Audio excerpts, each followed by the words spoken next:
palo. Ngayong araw ibabanat ako dito. Bali TH17 si Lady Pool. Nasa Electro 33 siya. And then ang gamit kong strategy is Fireball, Meteor Golems. Tara, banat. Usually TH18 nakakatapat. Ayun na nga, TH18 nga.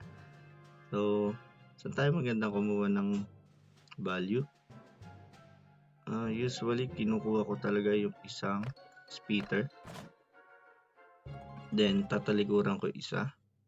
Pero masyadong malayo ang pagitan nila. If ever na makuha natin yung speeder na to,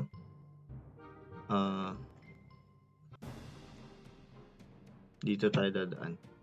If ever naman dito tayo dadaan. Pero nakaharap pa rin tayo kahit papaano. Tara, banatan natin.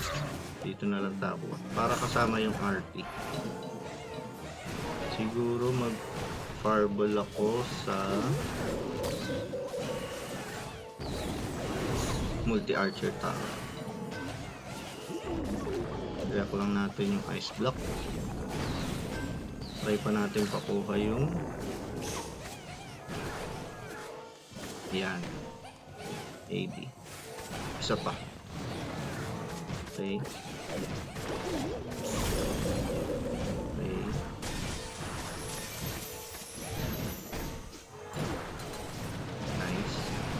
Tapos hatahan natin siya dito. Then nag-launcher tayo. TV Warden, si King dito lang sa labas. Pwede natin siya papasukin dito. Pwede na tayo mag-reach. Tapos mag-OD lang tayo dito. Then poison natin yung super minions.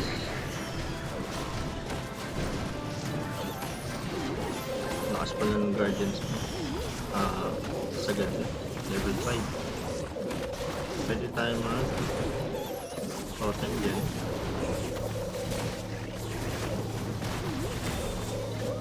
Then totem ulit. Pwede na ako mag RC sa 12 o'clock. Then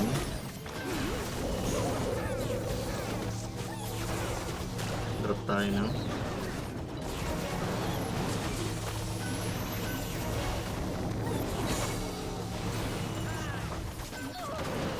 tapos in ko lang to.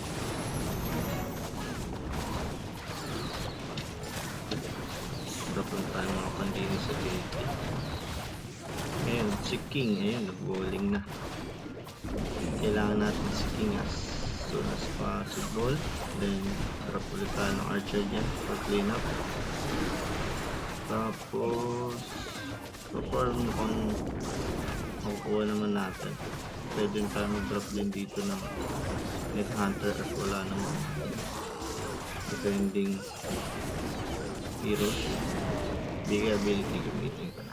So ayun, sa mga gusto mag-follow, meron tayong Facebook, YouTube, and TikTok. Madalas sa TikTok tayo nagla-live 6 PM. Thank you mga palo. God bless.